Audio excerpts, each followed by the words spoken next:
Hola, buenas tardes a todos. Ante todo, pedirles disculpas por los problemas de la conexión, que es la primera vez que pasa. Normalmente es que nos gusta seguirlo en paralelo, tanto en PC como en portátil y en móvil, para ver cómo sale la cosa, pero bueno, ha sido un fallo técnico en las cosas del directo. Me llamo Amadeu Briel y soy el secretario de la Asociación Meteorológica Española y quiero darles la bienvenida a la actividad que va a tener lugar esta tarde. La hemos titulado La red de semáforos marítimos en España, Santander de semáforo a EMET. Es un tema que quizá no es estrictamente meteorológico o climatológico, como es propio de nuestras reuniones habituales, pero que transversalmente sí que tiene que ver mucho con la meteorología, como vamos a ver a través de las intervenciones de nuestros participantes. Se da la casualidad de que tanto en mi caso como los dos participantes con los dos ponentes que nos acompañan, nos encontramos en Cantabria disfrutando de este clima y más en las circunstancias de este verano que nos está azotando, y que los tres pues somos oriundos de Cantabria y por distintas razones, salvo José Luis Arteche, pues hemos estado trabajando fuera bastante tiempo. Yo espero y deseo que a partir de ahora quienes tengan la suerte de pasar por delante de la Escuela Superior de Náutica de Santander o de otros lugares que nos van a dar a conocer, sepamos valorar el patrimonio histórico y científico que tenemos delante de nuestros ojos y la labor de aquellas personas que de forma anónima y desinteresada pues han permitido que esos tesoros no solo hayan desaparecido, sino que podamos seguirlos viendo, disfrutando y aprendiendo de ellos. Respecto a nuestros ponentes, el primero en actuar, en intervenir, va a ser Miguel Ángel Noriega Agüero. Es oriundo de Torrelavega, de Cantabria, nacido en 1976. Es licenciado en Geografía por la Universidad de Cantabria y experto universitario en ordenación del territorio y medio ambiente por la Universidad Politécnica de Valencia. Desarrolla su labor profesional en Canarias en los campos de la ordenación del territorio, la cartografía, el uso público y la evaluación de impacto ambiental, entre otros tipos de trabajos ambientales. Es un apasionado de la investigación y la recopilación de información relacionada con la historia, basando su trabajo principalmente en las infraestructuras y edificaciones militares históricas. Ligado a este tema, ha impartido varias conferencias relacionadas con las fortificaciones militares, las atalayas y los semáforos marítimos.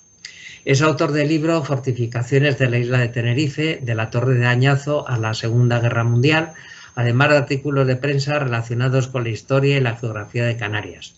También es miembro de la tertulia de amigos del 25 de julio. Por lo que respecta a José Luis Arteche García, amigo y compañero desde hace muchísimos años, es nacido en Cantabria, yo creo que en Maliaño, no espero no faltar a nadie, pero yo creo que es de Maliaño, nació allí en 1957, es licenciado en Ciencias Físicas por la Universidad de Cantabria, fuimos compañeros de carrera, tiene reconocido la suficiencia investigadora de predoctorado en la Universidad de Cantabria, y es supervisor de instalaciones radiactivas en el Consejo Superior Nacional. Profesionalmente ha desempeñado todo su trabajo en el Instituto Nacional de Meteorología y en la EMET como observador de meteorología, ayudante de meteorología y meteorólogo. Actualmente es el delegado de la Agencia Estatal de Meteorología en Cantabria y ha pasado por muchos puestos en la institución, tanto en sistemas básicos como en el grupo de predicción y vigilancia, como en estudios y desarrollos, como en misiones internacionales pues para las que fue designado. Dentro de estas misiones internacionales pues habría que destacar el papel de consultor de la Organización Meteorológica Mundial en el proyecto Clima Iberoamericano, y aparte de esto pues ha participado en muchísimas publicaciones tanto en el área de la física de radiactividad natural como en otras relacionadas con la meteorología y en el clima del área cantábrica. Yo les agradezco muchísimo a los dos por la generosidad de estar hoy con nosotros y contarnos todo lo que saben de este tema, que insisto que es muy interesante y para muchos, para mí el primero, muy novedoso. Y eso sí, dos advertencias que hacemos habitualmente. Mientras duren las intervenciones de los ponentes, por favor, tenemos que procurar todos tener apagadas las cámaras y los micrófonos para no interrumpirlos. Luego ya cuando demos paso al turno de preguntas, pues podemos activar las cámaras, los micrófonos, por supuesto. Y eso sí, hay que tener en cuenta que como estas charlas están grabadas y luego se van a colgar en el canal de YouTube, pues las imágenes, cuando alguien enciende la cámara, está dándonos permiso a hacer uso público de su imagen. Y por lo que respecta a las preguntas, pues pueden reservarlas para el final y al final en el coloquio, pues levantar virtualmente la mano como se hace habitualmente, o bien a través del chat irlas formulando a lo largo de la charla. Y ya sin más, pues le cedo la palabra a Miguel Ángel Noriega. Muchas gracias. Buenas tardes. Bueno, en primer lugar, voy a ir compartiendo la pantalla y así vamos dando paso a la presentación. Confírmeme que se ve. Se ve pantalla completa, ¿no? Sí, gracias. Vale, perfecto, gracias. Bueno, pues en primer lugar, muchas gracias a la Asociación Meteorológica Española por invitarme y compartir estos minutos con ustedes, además con un amigo y paisano como es José Luis, ¿no?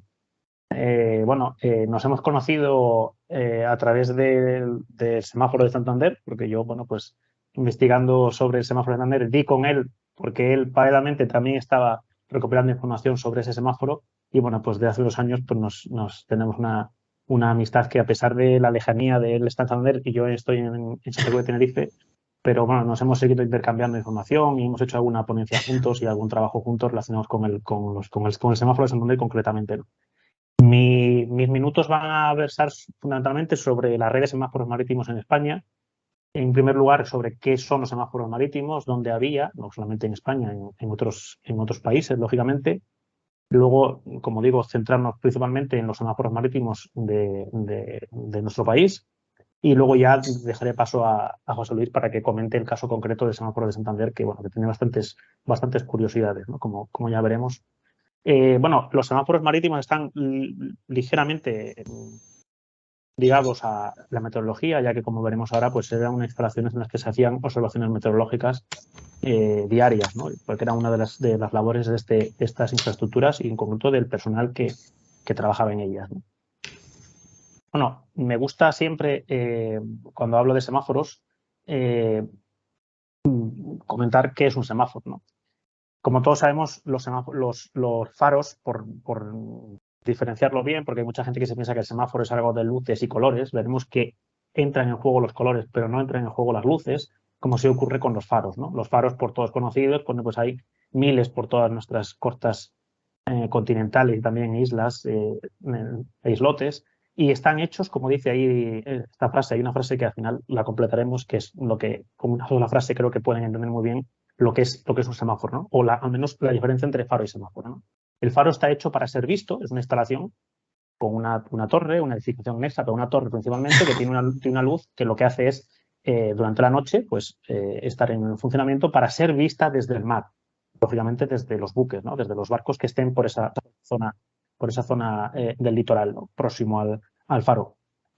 En cambio, el semáforo está hecho para ver.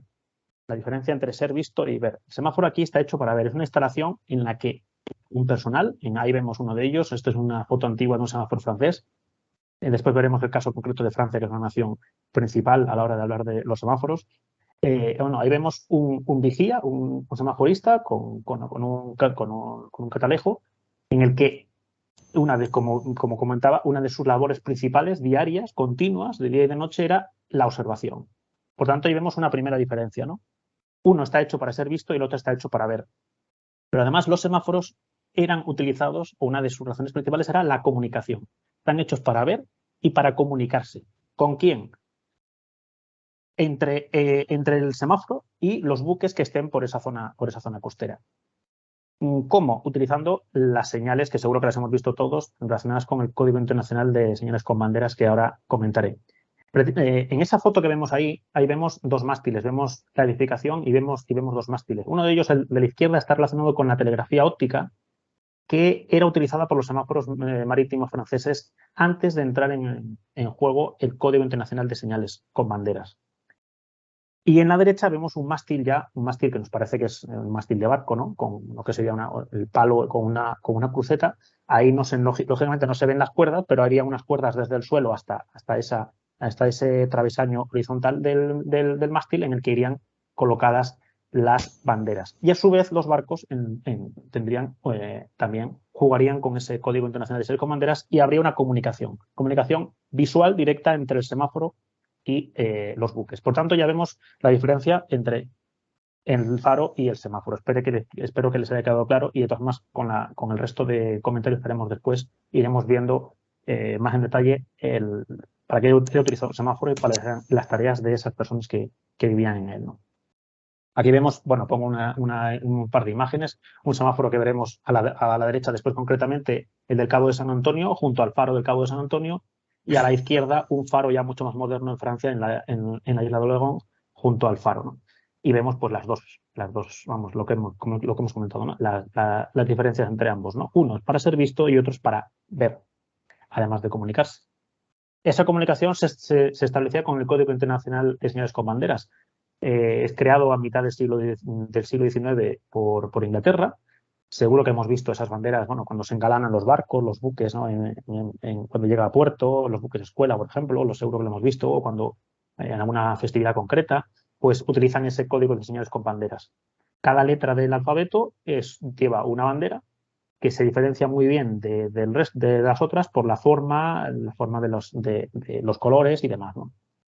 Este Código Internacional de Señales con Banderas fue creado por Inglaterra a mitad del siglo XIX y fue tomado por el resto de naciones, entre ellas también España, ¿no? Aparecen ahí una serie de naciones, algunas de ellas, que rápidamente tomaron ese Código Internacional de Señales con Banderas. Código que permanece todavía vigente. Hubo una ligera reforma a mediados del siglo XX y es el que, bueno, pues que la Organización Marítima Internacional ha establecido como uno de los elementos para la comunicación entre buques en el mar, ¿no? Bueno, como hemos comentado, estamos ya para situarnos en el comienzo del último tercio del siglo XIX y comienzan a ir surgiendo por las costas europeas, de Australia, de Norteamérica, de muchas islas de varios océanos, pues y empiezan a ir surgiendo semáforos, ¿no? Vemos ahí algunas imágenes antiguas de ellos, vemos como siempre los mástiles, ¿no? Tan característicos, los ventanales para la observación y todavía están en uso, sobre todo Francia es una nación puntera, ya vemos la diferencia con los semáforos modernos en la que se utilizaría ya radio, radares y demás y ya no se utilizaría las señales con banderas, ¿no? Y este es un semáforo, bueno, pues quizás es uno de los más modernos que está en las landas francesas, zona que tiene muy poca altitud una vez que nos introducimos hacia el interior desde la costa y que salva esa gran llanura, pues utilizando una gran torre que eso sería un semáforo actual que parece más una torre de controladores aéreos, ¿no? Pero en el caso francés, después lo comentaremos, bueno, son semáforos, como digo, mucho más antiguos, ¿no? Bueno, el caso de Francia. Se toma ese Código Internacional de Señales con Banderas y en 1862 establece el servicio electrosemafórico. Ahí vemos una imagen de uno de ellos, de uno de los muchos, varias decenas de semáforos que llegó a tener y como veremos algunos de ellos siguen en uso, ¿no? Esta está en la isla de Ré. Vemos ahí los dos mástiles, tan característico, iremos viendo muchos semáforos muy parecidos a este. El edificio, vemos lo que sería en forma de T, ¿no? El edificio que vemos ahí más, lo que sería la torre a la derecha, con los ventanales y incluso la terraza para hacer la observación, y el anexo con la zona de viviendas para los semaforistas y sus familias, ¿no? Como digo, Francia sigue utilizando semáforos. Este es uno de ellos en la zona de los Pirineos Orientales. Y vemos aquí una imagen antigua del semáforo y esta es una imagen ya mucho más reciente, ¿no? Francia ahora mismo tiene varias decenas de semáforos en uso. Vemos ahí toda la red de semáforos. Algunos de ellos utilizados únicamente de día, otros durante 24 horas. Y bueno, pues el servicio de lo que es la Armada francesa pues lo sigue utilizando. Hay que decir que los semáforos formaban parte de la Armada. Por tanto, era un establecimiento militar y el personal era militar. En Francia, como digo, pues sigue siendo militar, ¿no?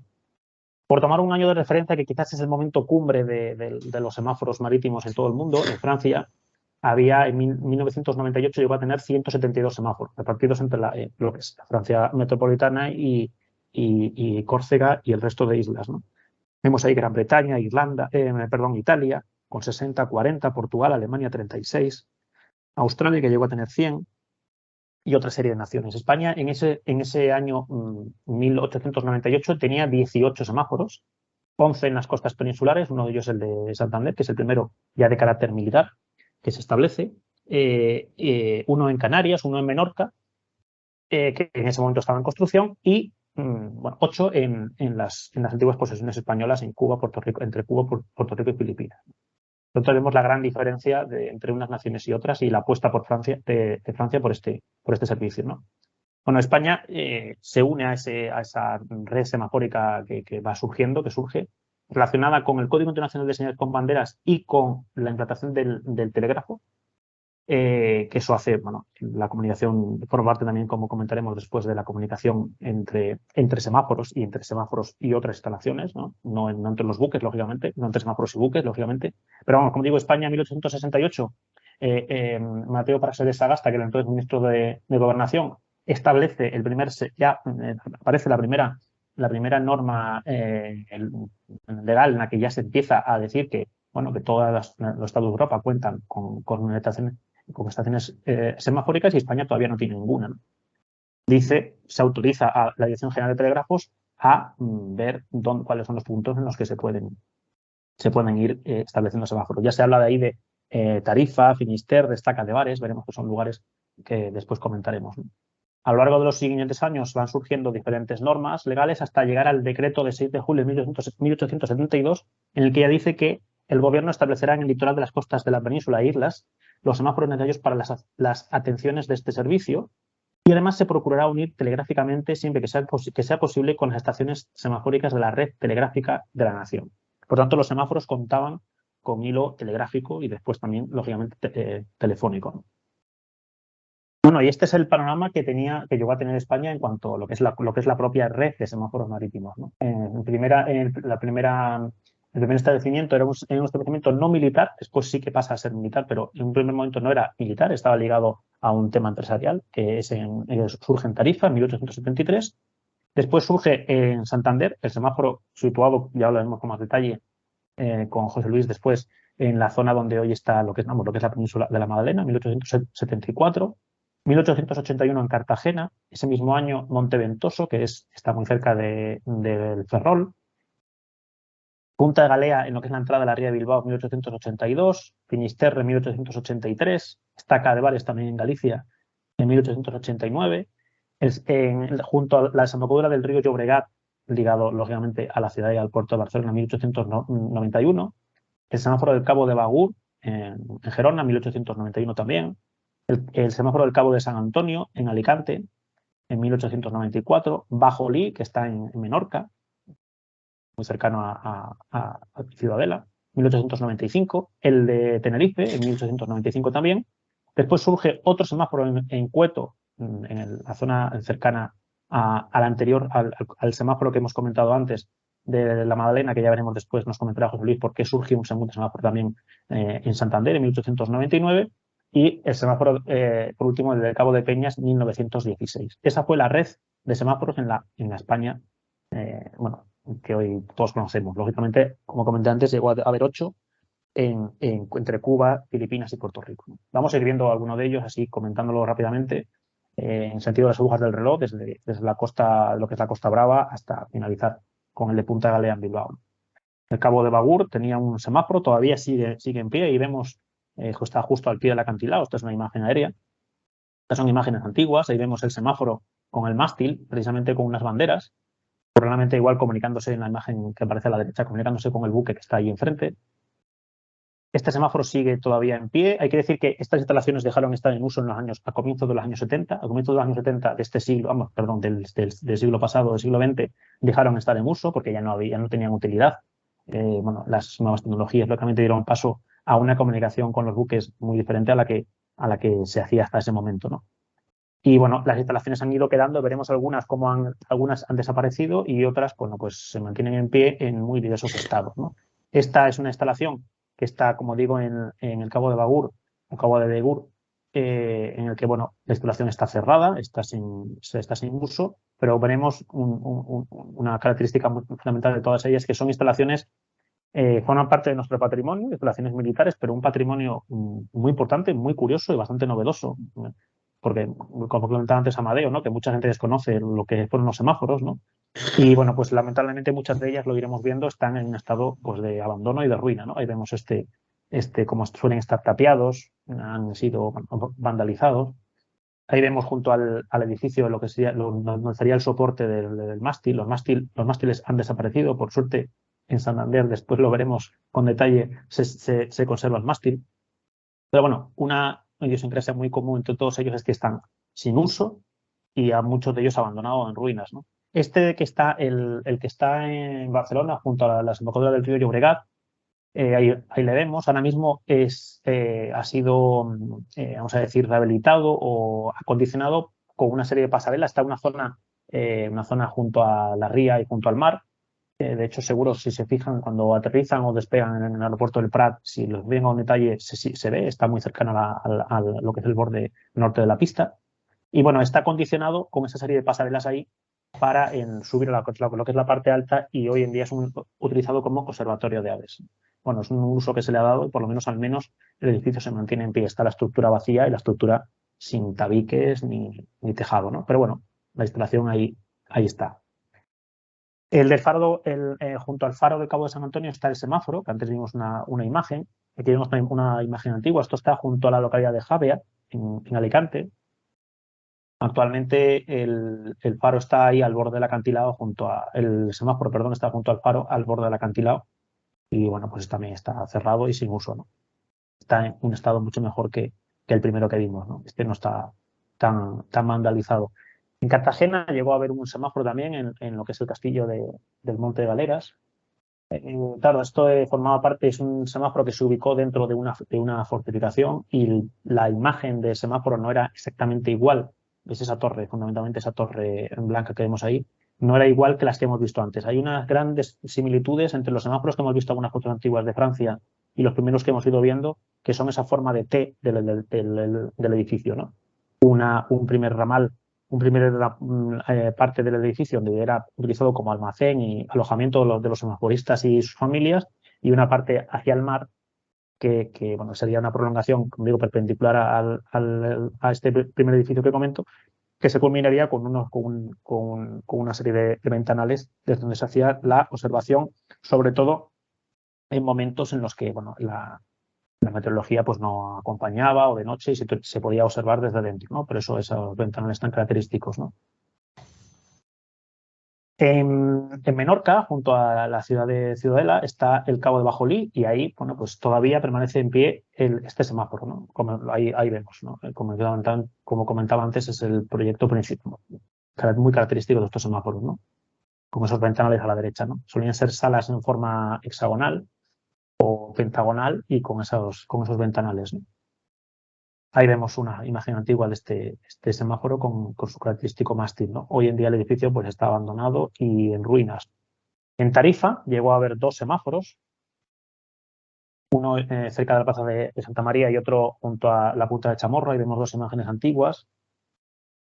Bueno, este semáforo primero era utilizado como fines empresariales, con una empresa, y después ya pasó a ser utilizado con fines militares, ¿no? como el resto. En el Cabo de Finisterre, junto al faro de Finisterre, pues aparece el semáforo. Ahí vemos en la parte izquierda, vemos el faro tan característico, seguro que muchos de ustedes han estado, donde, bueno, un lugar tan emblemático como el Cabo de Finisterre, y a la derecha vemos el semáforo. Este semáforo ya tenía dos plantas y hoy en día es utilizado, ha sido reformado, ha sido rehabilitado, y hoy en día es utilizado como hotel. Ahí vemos, esto sería, la imagen que vemos ahora mismo, estaríamos dando la espalda al mar, tendríamos el faro por detrás y el mar por detrás del faro, y vemos los ventanales, y tan característico la forma, como comentaba, lo que es el proyecto de muchos de estos semáforos, Este tenía 2 plantas, por tanto, da a entender que fue un semáforo importante. Lógicamente es un lugar muy importante o muy emblemático dentro de nuestra costa, y el uso es completamente diferente al que tuvo con el que tenía hoy, que hoy, como digo, es un hotel. Por dentro, bueno, pues les invito a entrar en esa página, Hotel Semáforo de Fisterra, y ven cómo ha cambiado el interior, ¿no? Si los semaforistas que antaño, sobre todo los del siglo XIX, ¿no? Vieran cómo está hoy el edificio por dentro, pues, bueno, se llevarían las manos a la cabeza, ¿no? Ahí vemos una zona de bar, de terraza, habitaciones, baños, bueno, a todo lujo, ¿no? En el Monte Ventoso, en lo que es la entrada de la ría de Ferrol, también llegó a haber un semáforo. Ahí le vemos. Esta construcción que vemos aquí en primer plano es una batería, llegó a haber baterías militares también. Una zona, bueno, pues importante costera, ¿no? Gallega.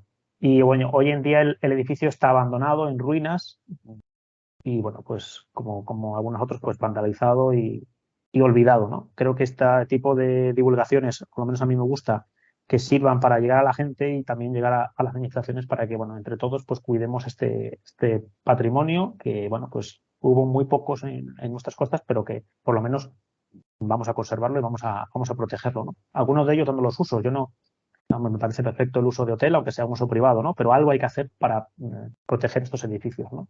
Otro caso en el que es un hotel hoy en día es el semáforo de Estaca de Bares. Estas son imágenes antiguas de cuando perdió el uso. Esto probablemente sería por los años 80, 70, 80. Y vemos el mástil caído en la imagen de la derecha. El edificio también tenía 2 plantas. El edificio cómo estaba en el interior. Y vemos cómo está hoy en día, ¿no? En la sala tan característica esta con los ventanales, pues hoy en día es una suite. Y bueno, pues ahí tienen la web. También les invito a verlo, hotelsemaforodebares.com, y ven cómo ha sido el cambio, ¿no? Al menos el edificio se protege y no se viene abajo y no se vandalizan. En Cabo de Peñas, si recuerdan antes en el listado, este es un semáforo posterior, ya bien entrado el siglo XX, y la forma que llegó a tener el semáforo era bastante diferente a lo que hemos visto con los otros semáforos. Este era de planta rectangular. Ahí le vemos al fondo, este es el faro, pues un poquito más atrás vemos el semáforo que le vemos aquí en primer término. Se le ha añadido esta segunda planta y, bueno, pues hoy en día es un centro de interpretación de esa zona costera asturiana. Ahí vemos imágenes antiguas en la parte de arriba, una imagen antigua arriba, y bueno, se le ha añadido esa planta nueva, planta superior, y hoy en día, como digo, tiene un uso divulgativo, de información, educativo. Me salto el semáforo de Santander, que es el que vendría ahora después de este asturiano, y salto al de Punta Galea. El semáforo de Santander lo comentará con más detalle José Luis. El de Punta Galea está en la entrada de la ría de Bilbao. Ahí vemos una imagen. Esto sería la que es la zona de Guecho, pertenece al municipio de Guecho, y vemos en primer término en blanco, no sé si se ven bien, los acantilados. Son los acantilados que caen desde esa zona de Guecho a lo que es la ría ya, y detrás estaría lo que es el Pinar. Hoy en día toda esa zona está urbanizada. El semáforo hoy en día sigue en pie y pertenece, ahí le vemos en la imagen superior donde aparece el semáforo marítimo, ¿no? Ahí viene señalizado, los acantilados, como veíamos antes, que caen justo a plomo hasta la ría. Y la zona, pues, de Chalé es una zona, bueno, bastante residencial. Ha cambiado mucho esta zona en los últimos años, y el semáforo, bueno, se mantiene en pie y ahora mismo es utilizado por salvamento marítimo. Ya nos salimos de la península y vamos de nuevo a una isla, en este caso a Tenerife, que, bueno, pues es donde yo resido, y, bueno, que es el semáforo que me dio pie a mí a investigar sobre este tipo de instalaciones, los usos que tenían y dónde hubo y demás, ¿no? Fue el anzuelo, ¿no? En el que piqué para poder investigar y poder también divulgar con este tipo de instalaciones, ¿no? El semáforo de Igueste, ahí vemos donde finaliza la flecha izquierda, eso sería Santa Cruz de Tenerife, donde está el puerto principal de la isla. Y cuando se llevó a cabo la instalación del semáforo, era el puerto más importante de Canarias. El punto blanco es donde estaría el semáforo. Y vemos ahí, esto es la zona si conocen la isla de Tenerife, es lo que es la punta noreste, donde está el macizo de Anaga, es una zona montañosa. El semáforo está a 200 metros de altitud sobre el acantilado, como digo, en el macizo de Anaga. Y la observación que tenía era perfecta hacia el norte y noreste, con la flecha derecha, que era de donde provenían los barcos fundamentalmente a las islas, ¿no? La observación también directa es importante, la observación directa del semáforo al puerto, ¿no? No lo he comentado antes. En el caso de que el telégrafo de estas localidades principales, Cartagena, Ferrol, Bilbao, Santander, etcétera, había conexión telegráfica con estos semáforos, o llegó a tener, pero también era importante que hubiera una observación directa en el caso de que cayera el tendido y, bueno, pues poder comunicarte también con el puerto, en este caso también con el Código Internacional de Señales con Banderas, ¿no? Por tanto, la ubicación estratégica de este semáforo. Esta es una imagen antigua del semáforo de Santander, perdón, del semáforo de Tenerife, y estas son imágenes más recientes. Ahí vemos en la imagen superior el semáforo como está actualmente, con el mástil caído. Al fondo se ve Santa Cruz de Tenerife y, bueno, si se fijan bien al fondo aparece el Teide incluso. Por tanto, hay una comunicación visual directa con el puerto. Es la zona de entrada, bueno, es una zona de fondeadero del puerto de Santander. Y esta imagen de la izquierda es una imagen reciente como está ahora mismo, ¿no? Pues el mástil caído, como digo, y, bueno, pues totalmente vandalizado y, bueno, abandonado. Este es el interior. Así eran el interior de estos semáforos. Contaban, porque residían los semaforistas con sus familias, con baños, con varias habitaciones, con 3 residencias, porque en el semáforo solía haber hasta 3 semaforistas, por tanto había 3 familias viviendo en él. Entonces había tres viviendas con baños, habitaciones, cocina y demás, ¿no? Este de Tenerife, por ejemplo, incluso llegaba a tener un horno, un horno exterior. Ahora mismo todo eso, pues como ven ahí, pues está en un estado bastante malo, ¿no? Las tareas de los semaforistas, por ir ya finalizando, pues eran varias. La primera, comunicación con los buques y con la comandancia. Con los buques y con la comandancia, con el Código Internacional de Señales con Banderas, y con la comandancia, con las banderas, como digo, y pero también con el telégrafo, ¿no? Dar aviso de cualquier incidencia que se produjera a su vista. La observación periódicamente de la mar.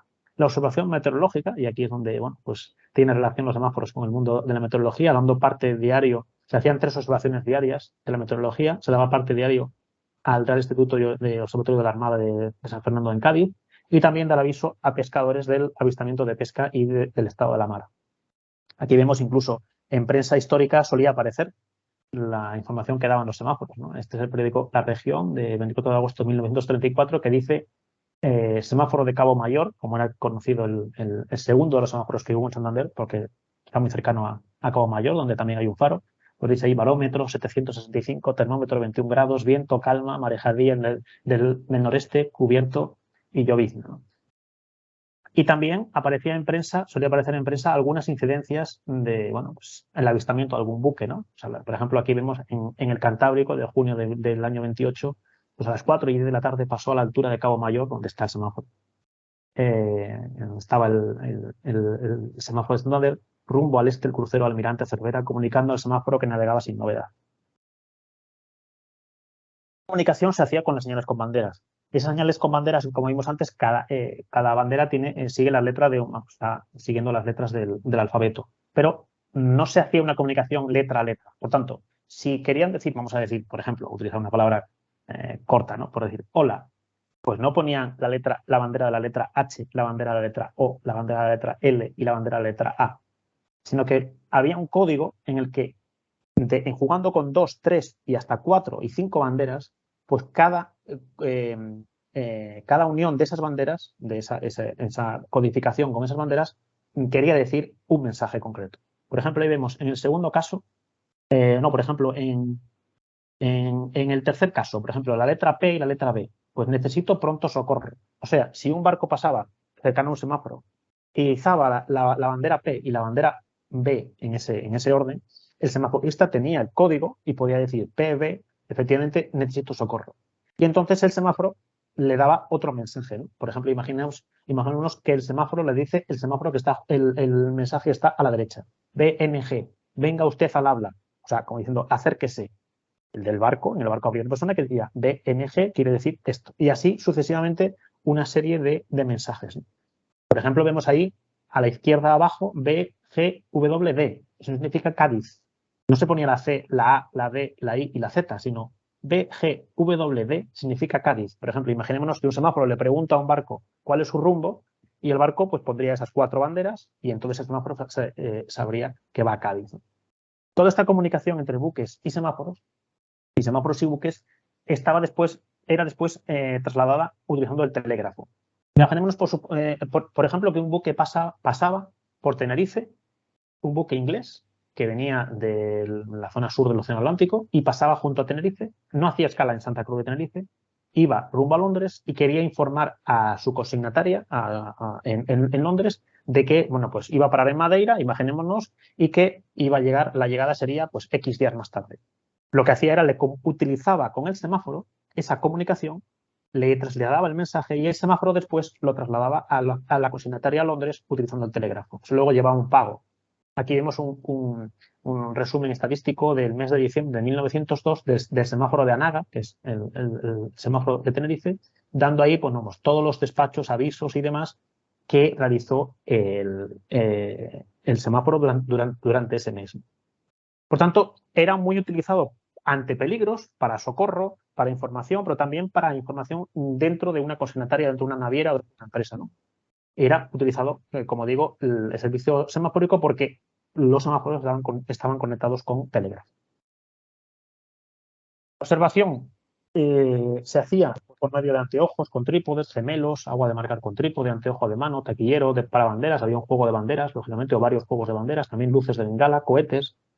Esa imagen que aparece ahí, bueno, eso está en la Comandancia Naval de Tenerife y son algunas cosas que se han rescatado del semáforo de Tenerife antes de ser, una vez abandonado, de ser vandalizado. Ahí vemos el anteojo con trípode. Y una de las labores, y con esto ya finalizo, principales de los semaforistas era esa observación meteorológica. Cada semáforo contaba al menos con un psicrómetro, un pluviómetro, un barómetro de mercurio, un termómetro de máxima y mínima, un anemómetro, un evaporímetro. Por tanto, los semaforistas tienen que tener unas ciertas nociones de meteorología para poder dar los partes al observatorio de la Armada en Cádiz. Y bueno, pues esa era una de sus labores, ¿no? Comunicar, ver, comunicar y además la observación meteorológica. Y con esto finalizo, espero que les haya quedado claro. Después en el turno de preguntas podemos aclarar alguna cuestión que tengan relacionada con los semáforos o las tareas de los semaforistas o algún semáforo concreto.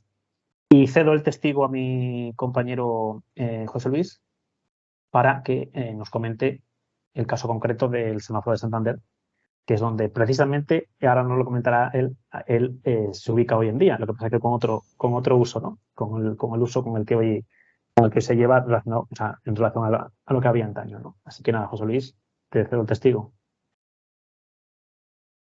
Adelante, José Luis. Muchas gracias, Miguel Ángel.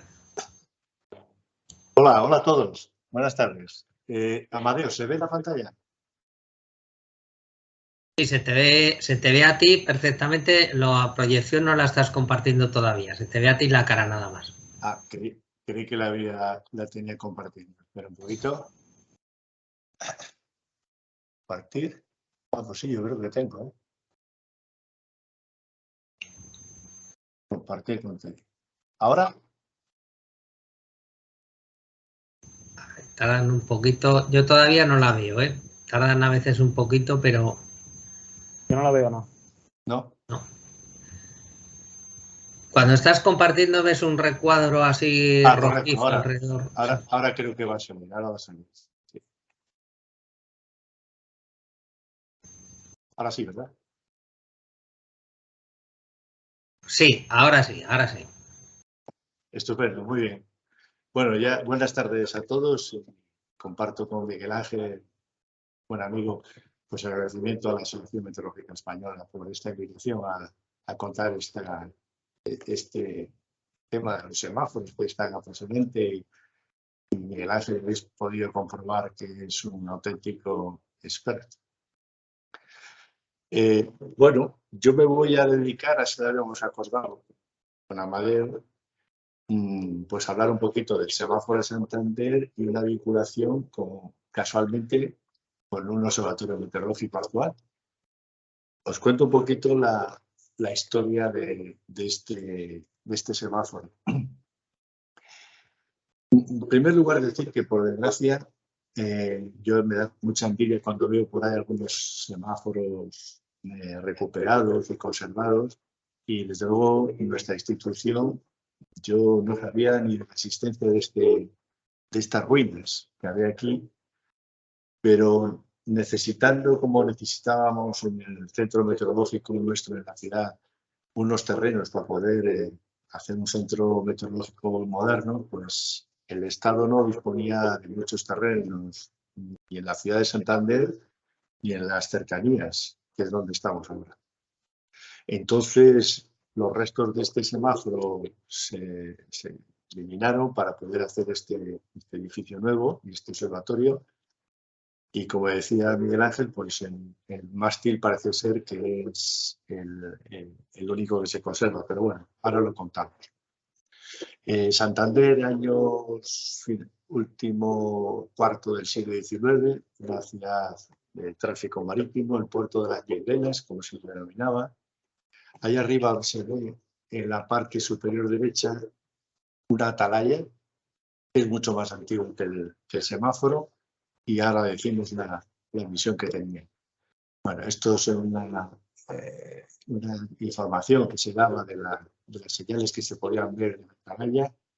Amadeo se lo conoce bien, y también, que da el nombre de la cuesta de la atalaya, como es conocida en Santander. Hoy se conserva una torre parecida a esta, más bajita que la que existía, y bueno, que rememora la presencia de este lugar. Efectivamente, lo ha contado Miguel Ángel, en el año 73, ya en el 72, perdón, un decreto en el cual ya se van estableciendo los semáforos. Nosotros, a no romper la norma, ya íbamos atrasados, ya llevamos retraso en España, en otros países de Europa no muy avanzados. Y en el año 73 se crea el de Tarifa. El de Tarifa es muy curioso, porque primero había 3 semáforos que los crearon empresarios catalanes, uno de ellos de familia Fabra, e italianos.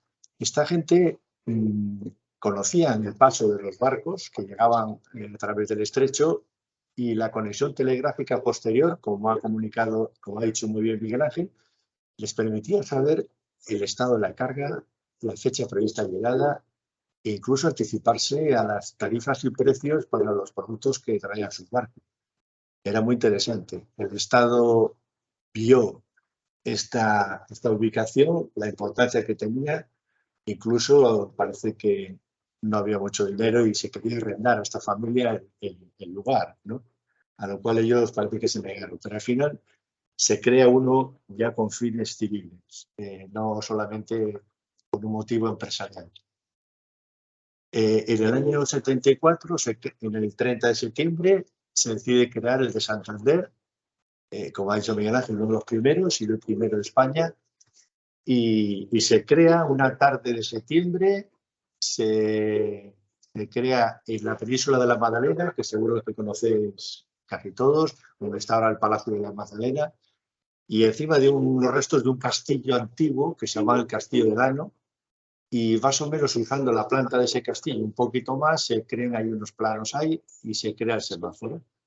Eso se hace a instancias de la burguesía santanderina, comerciantes y demás, que veían la necesidad de tener un semáforo que ayudara al paso de barcos que probablemente hacían cabotaje, iban hacia el País Vasco, hacia Galicia, e incluso entraban en el puerto.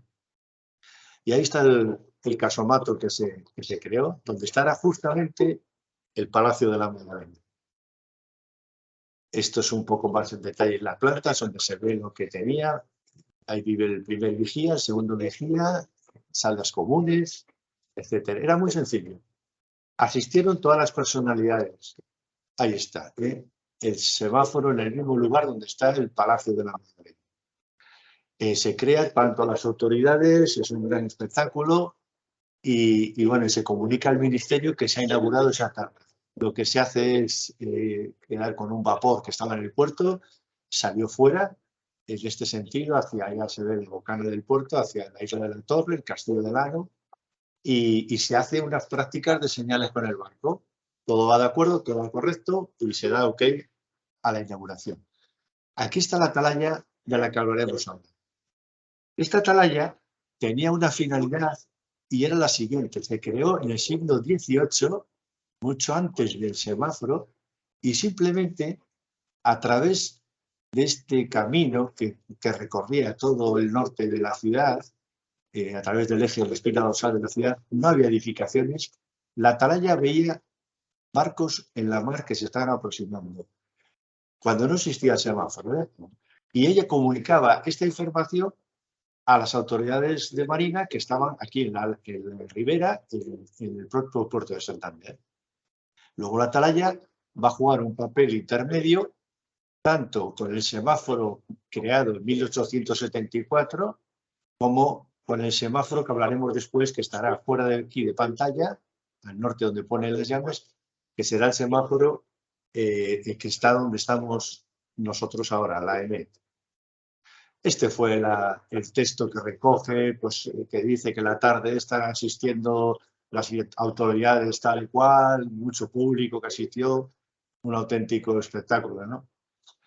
Aquí veis que esta información la saqué del archivo del Armada, que está en Viso del Marqués, y ahora os contaré una anécdota respecto a lo que me encontré con el segundo semáforo.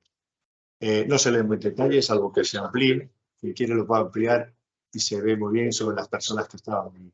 Aquí se manda un despacho telegráfico y en 1875 ya se establece la conexión telegráfica con la ciudad.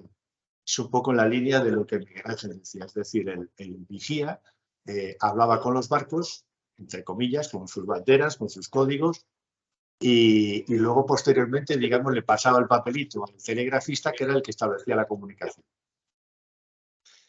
Esta es una imagen de época de la Ilustración española, creo que es, y hay que se ve desde el mar, aquí en la isla de Muro, donde había un semáforo. Los semáforos son más antiguos que los semáforos, perdón, los faros son más antiguos que los semáforos, y aquí se ve nuestro semáforo. Aquí esta es una foto más cercana, con los vigías seguramente y sus familias en la puerta. Ahí es donde ahora mismo está el Palacio de la Madalena. Esta es una foto similar. Y aquí ocurre un hecho 20 años después o por ahí. En 1898 España pierde las posesiones de Cuba. El que mira la hemeroteca en Santander, los diarios de la ciudad, puede comprobar que hay una auténtica psicosis a una invasión yanqui. Exactamente así lo decían, todos los días aparecen noticias. Se hacen suscripciones populares, se busca dinero por todos los lados, porque hay que defender la ciudad, ya que es previsible que los americanos nos invadan. Además, Santander es una ciudad que acoge a las tropas de Cuba. De hecho, el almirante Cervera, que estuvo preso en Estados Unidos, bueno, detenido, aunque con grandes honores, como mucha gente sabe, por su comportamiento heroico, vuelve a través de Santander. Las señales realmente se avistaron desde la atalaya, ¿no?, que está junto al cuartel de María Cristina, que ya no existe, ¿no? Existe una confusión sobre cuándo se desmantela. Se cree que ocurre en el año 1898, aunque deja de funcionar en 1899. Pues lo que la Marina dice es que hay que artillar, dotar de baterías defensivas a toda la península de Magdalena, con lo cual ese semáforo, pista motorista, hay que hacerlo desaparecer y buscar otra ubicación. En algún sitio le encargan al alcalde de Santander que lo busque y que no sea cerca del faro de Cabo Mayo, porque el vigía de la atalaya podía confundir las luces del faro con las señales que hiciera el semáforo. Es decir, el semáforo que se va a buscar tenía como misión hablar con los barcos y luego transmitir incluso con señales a la atalaya. Y la atalaya, a su vez, dirigirlo hacia el puerto, que lo tenía justo debajo. Bueno, pues este semáforo, aquí la ciudad de Santander, para que se entienda esto de Cuba, de hecho en su escudo pone muy leal y muy benéfica ciudad de Santander. Eso se lo concede la reina de España por su comportamiento, tanto la ciudad como todos los ciudadanos, por la ayuda que prestaron a las tropas de Cuba. El semáforo se licita en junio del 98 con un precio de 13.000 y pico pesetas y bueno, y es donde ahora mismo pues está la sede de meteorología. Este es un mapa de la época, de hecho es del año 75 y ya aparece aquí el semáforo. Lo que ocurre es que esto debe ser un añadido posterior porque este semáforo todavía aquí no existe. ¿verdad? Hemos dicho que hay que esperar hasta 1899. Aquí está, bueno, lo vemos mejor aquí. Aquí está el semáforo del Monteano, donde está el Palacio de la Magdalena. Aquí está la atalaya y aquí está el semáforo posterior. Esas son las distancias, pensando que no había construcciones por medio, que había muy pocas edificaciones y con buenos prismáticos los vigías o los atalayeros, en este caso, podían ver las señales. Este es un poco el esquema. Aquí donde estamos nosotros, donde está el centro meteorológico de Cantabria y estaban las ruinas del semáforo que quitamos de allí. En la atalaya, y aquí estaba el puente. Y el semáforo de la Magdalena. Esta era la forma que tenía las ruinas, hasta hace 25 años que desaparecieron. Digo que me daba envidia, pero la verdad es que en nuestra tierra tengo que reconocer que no es muy favorable a restaurar edificios históricos que están decayendo y posiblemente con mucho más valor histórico que este semáforo. La Selección España Nostra está continuamente denunciando abandono y inicio de estado de ruina de muchas edificaciones y no sé qué hubiera sido si el Instituto Nacional de Meteorología no se hubiera fijado en esta finca para hacer el centro meteorológico. Aquí se ven marinos, este es un señor que vivía con su familia. Creo que la vida en este lugar, al que ahora llegamos en 10 minutos del centro de la ciudad, estaba entonces muy alejado y la vida creo que era muy, muy dura. No tenía la cometida de agua, se surtían de una fuente cercana. O sea, eran auténticos héroes estos marinos que vivían aquí. Aquí tenemos nombres de algunos de ellos. Ese que aparece en las fotos era Andrés Díaz, concretamente en el año 57, y aquí hasta junio del 62, que es hasta donde hay observaciones y sabe que existió este semáforo. Quería decir antes que en el viso del Marqués me llevé una sorpresa cuando estuve hace muy pocos años viendo documentación y esas fotografías de muy mala calidad que os he enseñado al principio, porque no sabía yo, uno no es historiador, no bucea mucho con los archivos, me encontré que del semáforo de Cabo Mayor, el que la Marina mandó quitar, sí que había mucha documentación. Pero cuando fui a ver la carpeta de este semáforo aquí de Cabo Mayor, donde estamos ahora nosotros, y que yo veo desde la ventana el sitio donde estaba el mástil, no había ningún papel, no había nada. Una cosa que a la propia archivera le disgustó mucho y se sorprendió, porque había una especie de hoja tamaño A3 que había contenido muchos documentos primero, pero estaba vacío.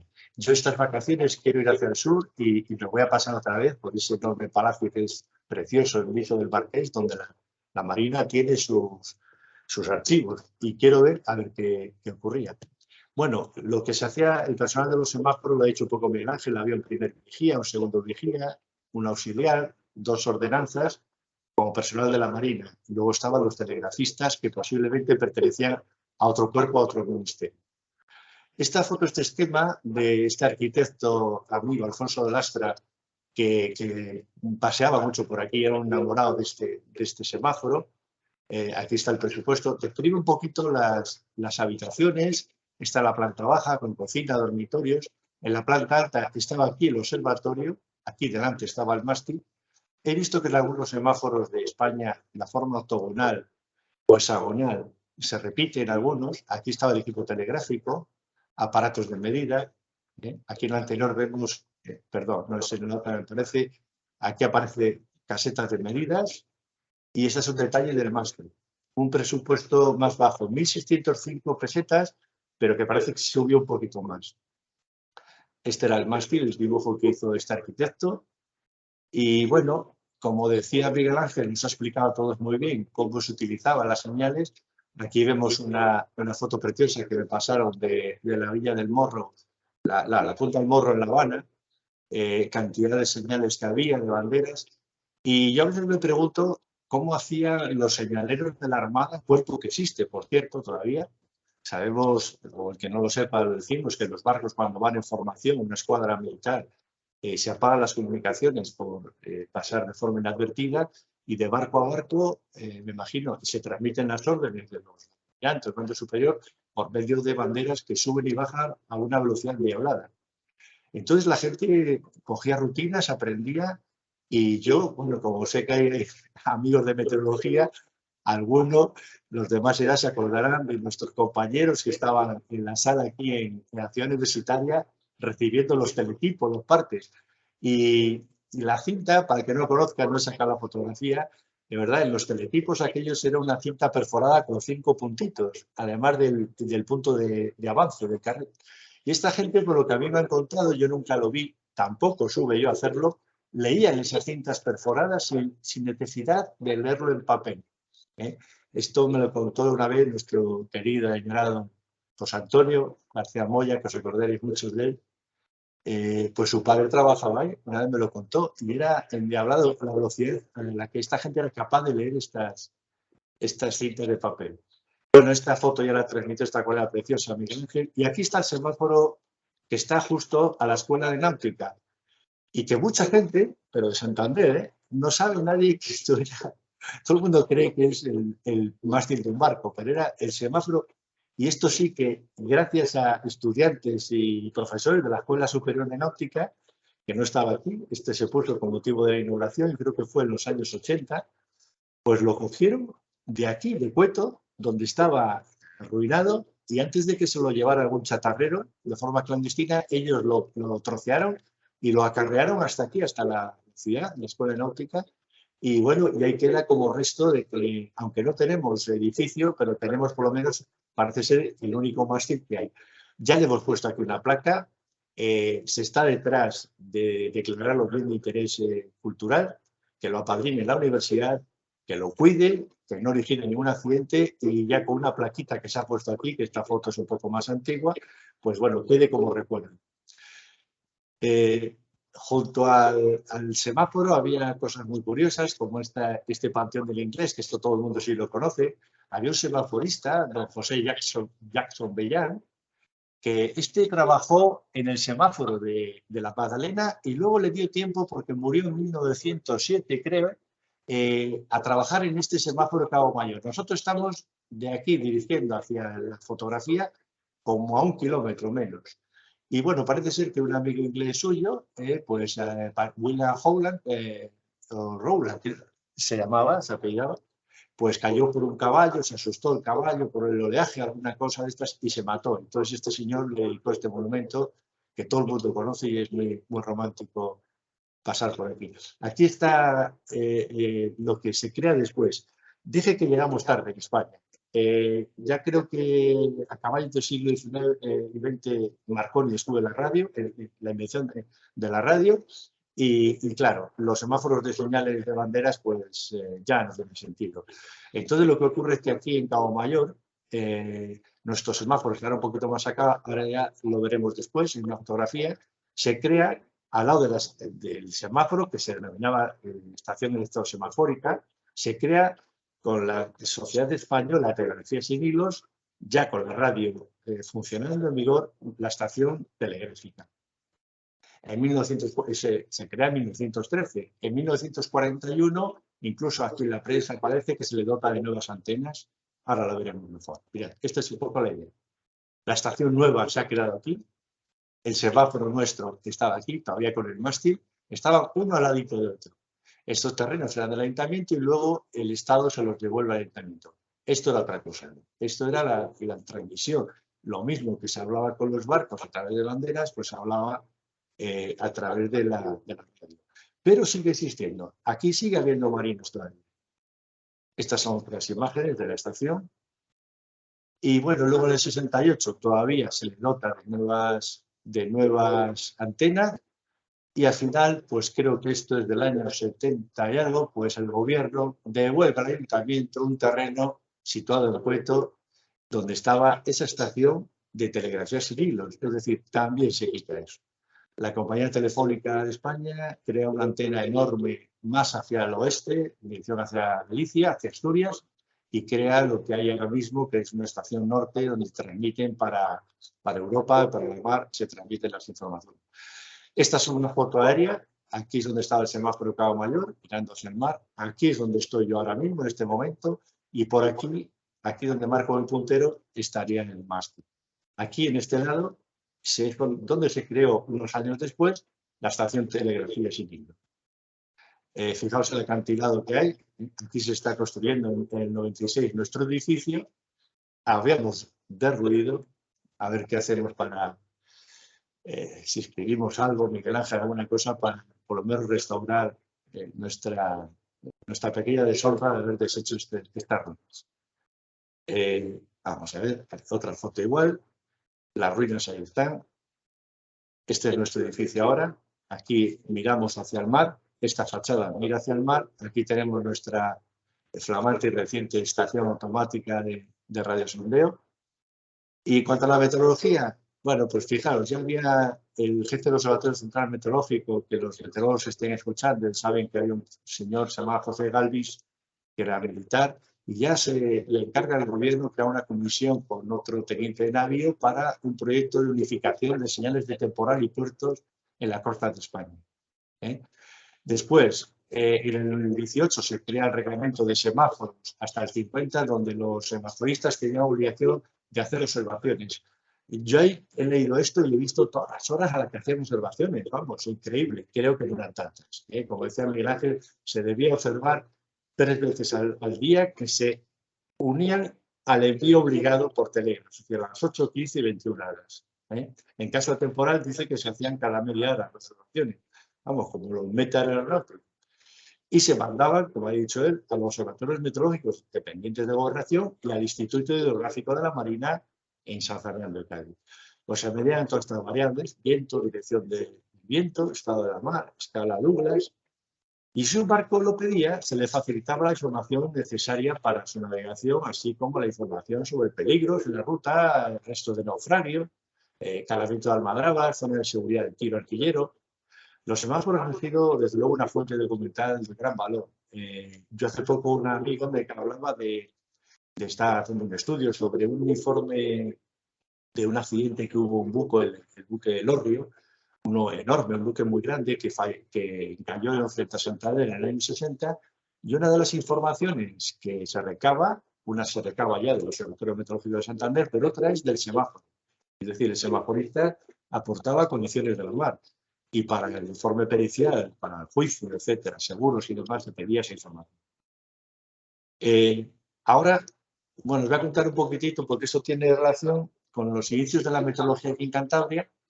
Había un observatorio en el mareógrafo de la Magdalena.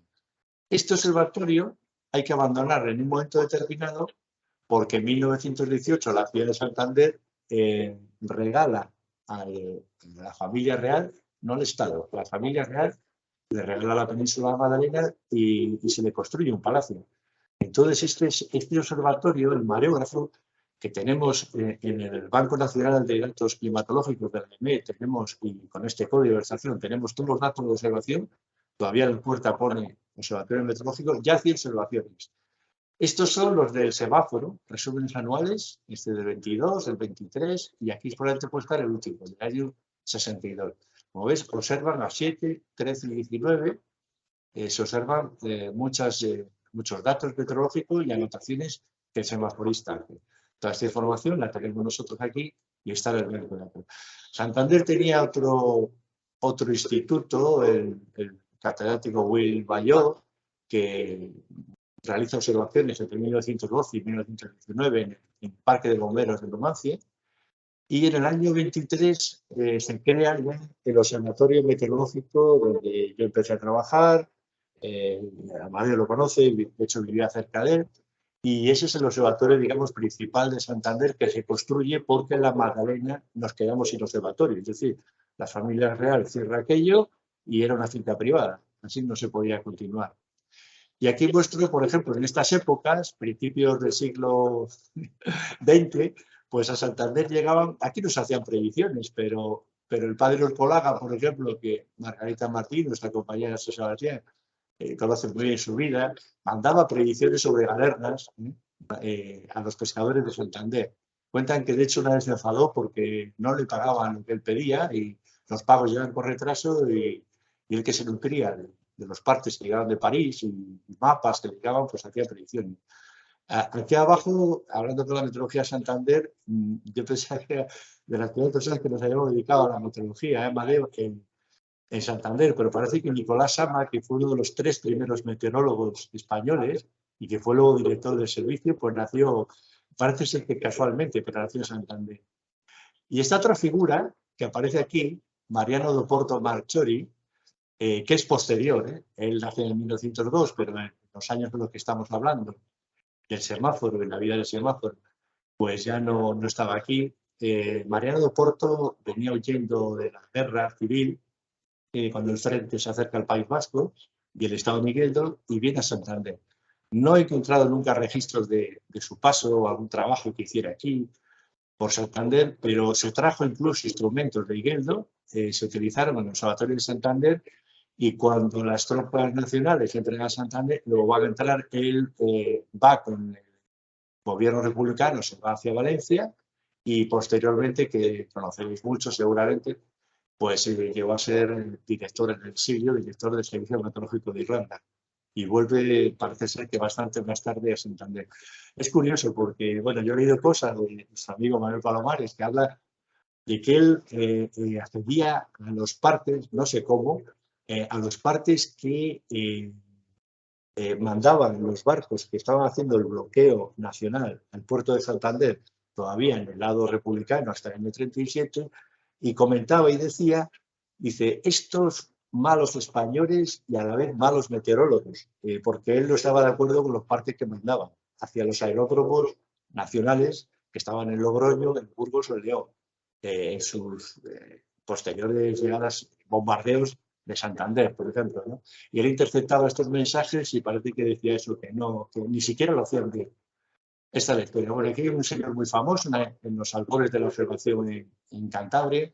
Y este fue el observatorio, como decía antes, en el que empezamos a trabajar algunos, que ya está cedido a la ciudad de Santander y nos hemos venido para acá. Aquí llegó una persona en el año 23, un señor Ormachea, que venía de la estación del helipuerto. No, helipuerto no, de hidroaviones, perdón, de Guecho, en Las Arenas, en Bilbao, el gobierno de Cristina Santander para iniciar su estancia. Y digo, no se hacían predicciones, pero ya las hizo algunas famosas para Dornier. Unos Dornier que aterrizaron en la bahía de Santander y de su viaje hacia Portugal, Fidel Ormachea les dio unos partes de las predicciones que parece ser que se cumplieron muy fielmente. Bueno, pues este observatorio funcionó como tal hasta el año 97, donde nos movimos hacia Cueto, hacia el lugar mucho más cómodo, que es donde estamos ahora y se puede trabajar bien. En este momento aquí está el instituto, aquí está el faro de Sardinero, el semáforo, Castruriales, Reynosa, etcétera. Eran los puntos que entonces se hacían observaciones en Cantabria en concreto, ¿no? Y como veis, mucho en torno a la mar. El gobierno se empezó a mover porque las galernas entonces mataban a muchos marinos, a muchos pescadores, y la meteorología, digamos, empezó por ahí, por la mar, como era lo mismo. Bueno, pues por mi parte, nada más. Muchas gracias y me voy a desconectar. A ver, que se le meto aquí muchas. Aquí. Oye, pues muchísimas gracias a los dos. A José ya se lo he comentado alguna vez que, abusando de nuestra amabilidad, si quisierais hacernos algún artículo, o bien para la revista El AME, o bien para el blog a base de despiece y tal, y sacando cosas, entonces sería muy interesante. Debes de tener algún micrófono abierto porque se está acoplando. Bueno, de lo que habéis comentado, hay una cosa que me ha llamado la atención y es el tema de que en Francia sigan en uso estos semáforos. ¿Por qué pensáis que es debido a que en Francia sigan en uso? Bueno, yo no lo sé, pero vamos, es un servicio que siguen utilizando, sobre todo fundamentalmente ligado a determinadas zonas costeras, ¿no? Lo que es el paso del Canal de la Mancha, Bretaña, también Córcega, lo que es la costa mediterránea. También está muy estrechamente ligado a los principales puertos franceses. Y es un servicio que sigue utilizando la Armada francesa, sí. La verdad que es curioso. Hombre, llegó a tener, como vimos antes, en 1898 a 172, hoy tiene varias decenas, tiene menos en uso, pero bueno, el servicio se sigue utilizando. La verdad que desconozco el por qué en Francia pues lo sigue utilizando, ¿no? Con las nuevas tecnologías, tanto para observación, porque bueno, no hace falta estar observando continuamente 24 horas a través de un cristal con unos anteojos el mar, ¿no? Hoy en día se sabe la posición de los barcos, pero siguen manteniendo el servicio, sí. Sí, no lo sé por qué, pero bueno, la verdad que es curioso, ¿no? A mí me parece interesante porque a veces me dan los miedos. Hay gente que dice que soy muy pesimista, muy apocalíptico y tal, pero es que a veces podemos tener un fallo general de sistemas informáticos, de GPS, pues por guerras de estas electrónicas, por mil cosas que antes nos parecían impensables, pero que vemos que son totalmente factibles, y el conservar los sistemas así manuales y clásicos como planes de contingencia, yo creo que no está nada mal. Por eso lo de Francia me ha llamado la atención y me ha gustado bastante, vamos. Sí, hombre, pongo el ejemplo de Francia por ser la nación que más tuvo y por ser la que todavía los tiene en servicio, ¿no? Desconozco si otros países también lo tienen, ¿no? Pero bueno. De hecho, la Armada conserva el cuerpo de señaleros en Galicia, y de hecho, lo que dije antes, yo vi un vídeo de la Semana Naval de Granjero. Los barcos se comunican entre el buque, ¿cómo se dice?, el almirante de la flota, con el resto de los barcos a través de señales de luces y de banderas. Se transmiten para evitar ser interceptados por el enemigo. O sea, eso es un poco la línea de vida. Yo he oído decir que incluso en Trafalgar las señales del Código Internacional, no sé si esto lo ha oído, la añade eso, la flota inglesa ya utilizó estos códigos para sacar cierta ventaja en la batalla. Es posible, es muy antiguo, la verdad que, pero parece ser que posiblemente igual con un código propio podrían haber llegado a utilizar esto. Hay una cosa que yo es una sugerencia, porque yo hasta que no me lo comentó Arteche, pues hace cosa de 2 años, yo siempre pasaba por delante de la escuela de náutica, veía ahí el semáforo de señales y pensaba que era un mástil que había ahí, porque en tiempos hacían prácticas los marinos de subir y bajar ahí por la escala y tal. Y es una cosa que desde luego, ahora que se ha puesto de moda los free tour y tal, que me parece muy bien que a la gente que viene de fuera le cuentan la historia de la ciudad y tal, de verdad, José Luis, yo os animo a que las empresas estas de turismo de municipales o incluso alguna privada le pasaréis algún resumen de la historia, porque es una digna de... Hay un cartel ya, hay una placa puesta ya, ¿eh? Hay una placa puesta que ya lo explica, que vino de hecho Miguel Ángel de una charla y se hicieron unos actos de inauguración. Son los actos del 125 aniversario del primer semáforo. Sí. Claro. Vamos, yo creo que incluso, o sea, pasarles, aunque fuera un folio, para que los que pasan por allí se paren y le cuenten a la gente la historia, porque es bastante curiosa. Y bueno, que lo bonito sería pues que, al igual que en otros sitios, los edificios estos abandonados se fueran utilizando pues como hotel o como centro de interpretación, o vamos, no sé. Veo que hay una pregunta que yo me estoy enrollando mucho, que soy muy cascante. José Ramón Iglesia, por favor, ¿puedes intervenir? Hola, buenas tardes. Soy José Ramón Iglesia. No sé si se me oye. Sí.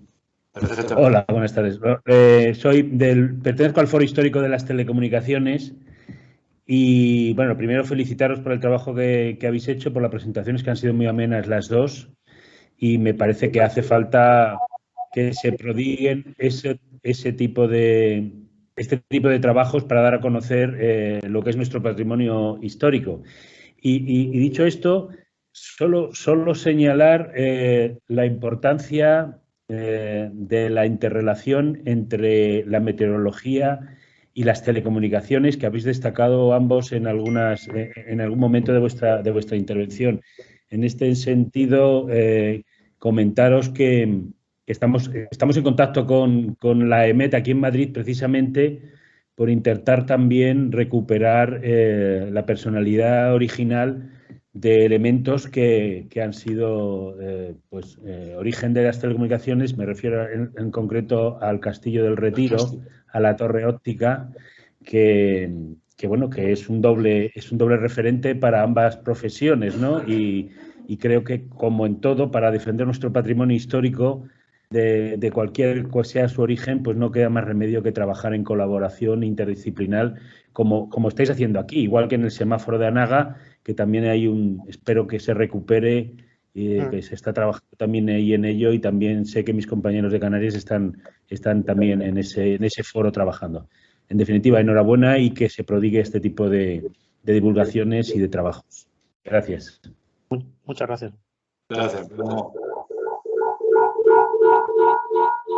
¿Alguien más quiere intervenir, por favor? Bueno, pues veo que no tenemos aquí más intervenciones solicitadas. Yo agradeceros muchísimo la gentileza que habéis tenido por participar hoy con nosotros.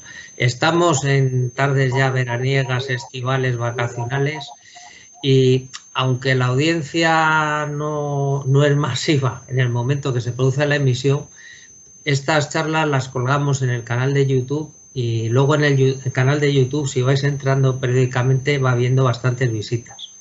Y además, pues bueno, vamos a publicitar la grabación. Y yo os insisto, no quiero ser más pesado, José Luis sabe que soy muy pesado, pero si os animáis, yo creo que esto sería un lujazo. Bien para la revista o bien para el blog, como el blog son cosas cortitas, irlo contando en pequeñas dosis, porque yo creo que es muy, muy, muy interesante y muy bonito, y os felicito por la labor que estáis haciendo. José Luis ya sé que es un hombre que no para de hacer muchas cosas, a Miguel Ángel la acabo de conocer, pero de verdad, muchísimas gracias, y seguir trabajando así, con ilusión, vamos. Muchas gracias a ustedes. Muchas gracias. Encantados de seguir colaborando con ustedes. Muchas gracias. Pues muchísimas gracias. Venga, un saludo a todos. Hasta la vista. Muchas gracias a todos.